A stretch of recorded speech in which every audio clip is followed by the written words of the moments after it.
Hello welcome back to our channel. എല്ലാവർക്കും സുഖമല്ലേ? അപ്പോൾ ഇന്ന് ഞാൻ വന്നിട്ടുള്ളത് നല്ല ഒറോട്ടിയുടെ അതേപോലെ ബീഫ് കറിയുടെ റെസിപ്പി ആയിട്ടാണ്.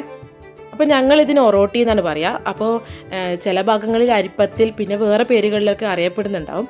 അപ്പോൾ ഇത് ഉണ്ടാക്കുന്ന രീതിയിലും നല്ല വ്യത്യാസമുണ്ട്. ഞങ്ങൾ ഇതുപോലെ നല്ല നേർത്ത രീതിയിലാണ് പരത്തിയിട്ടാണ് ഉണ്ടാക്കാറുള്ളത്. അപ്പോൾ ഞങ്ങൾ ഉണ്ടാക്കുന്ന ഒറോട്ടിയും അതേപോലെ ബീഫ് കറിയും എങ്ങനെയാണെന്ന് നോക്കാം. അപ്പോൾ ആദ്യം തന്നെ അരിപ്പൊടി കുഴച്ചെടുക്കണം. പാക്കറ്റ് പൊടിയോ അല്ലെങ്കിൽ പൊടിപ്പിച്ച അരിപ്പൊടിയോ എടുക്കുക. എന്നിട്ട് ആവശ്യത്തിന് ഉപ്പും പിന്നെ അതേപോലെ തന്നെ കുറച്ചായിട്ട് ഇതുപോലെ വെള്ളം ഒഴിച്ചിട്ട് ഒന്ന് മിക്സ് ആക്കിയിട്ട് എടുക്കാം. അപ്പോൾ അധികം കട്ടിയായിട്ടും അധികം ലൂസായിട്ടും പാടില്ല, ഒത്ത പാകത്തിന് കുഴച്ചിട്ടെടുക്കുക.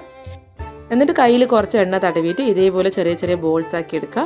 എന്നിട്ട് ഈ ഇങ്ങനെ ഓടിൻ്റെ മുകളിൽ വെച്ചിട്ട് ഒന്ന് പരത്തി എടുത്താൽ മതി. എൻ്റെ ഹസ്ബൻഡ് വീട് പാനൂരാണ്. അപ്പോൾ അവിടുത്തെ ഒരു ട്രഡീഷണൽ രീതിയാണ് വാഴയില വെച്ച് അതിന് മുകളിൽ ഒരു കുറച്ച് കട്ടിയായിട്ട് ഇത് പരത്തിയെടുക്കും. എന്നിട്ട് അതിന് മുകളിൽ പിന്നെയും വാഴയില വെച്ചിട്ട് ഓട്ടിൽ വെച്ചിട്ട് അപ്പുറം ഇപ്പുറം ഇങ്ങനെ ചൂടാക്കി എടുക്കുകയാണ് ചെയ്യുക. അങ്ങനെ ചെയ്യുമ്പോൾ അത് നന്നായിട്ട് പൊന്തി വരും. അപ്പോൾ നമുക്കതിനെ 2 പാർട്സ് ആക്കിയിട്ട് മാറ്റാൻ പറ്റും. അപ്പോൾ അത് വേറെ തന്നെ ടേസ്റ്റാണ്. ഞങ്ങളിതിനെ നേർങ്ങനെ പരത്തിയിട്ടാണ് ഉണ്ടാക്കാറുള്ളത്. അപ്പോൾ പത്തിലൊക്കെ വെന്ത് കഴിഞ്ഞാൽ ഒരു തുണി എടുത്തിട്ട് ഇതേപോലെ സൈഡ് ചുറ്റിച്ചെടുക്കണം.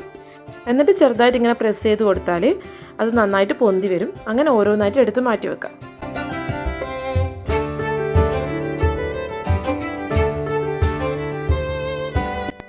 അങ്ങനെ പത്തിലൊക്കെ റെഡി ആയി കഴിഞ്ഞാൽ അതിലേക്ക് തേങ്ങാപ്പാൽ ഇട്ട് കൊടുക്കണം. എന്നിട്ട് അതിലേക്ക് കുറച്ച് ഗീയും കൂടി ഇട്ട് കൊടുക്കാം. അങ്ങനെ പത്തിൽ റെഡിയായി. ഇനി കറി ഉണ്ടാക്കാം. ഒരു കുക്കറിലേക്ക് ആവശ്യത്തിന് വെളിച്ചെണ്ണ ഒഴിച്ചു കൊടുക്കുക. എന്നിട്ട് സവാളയും തക്കാളിയും പച്ചമുളകും ഇട്ട് കൊടുക്കുക.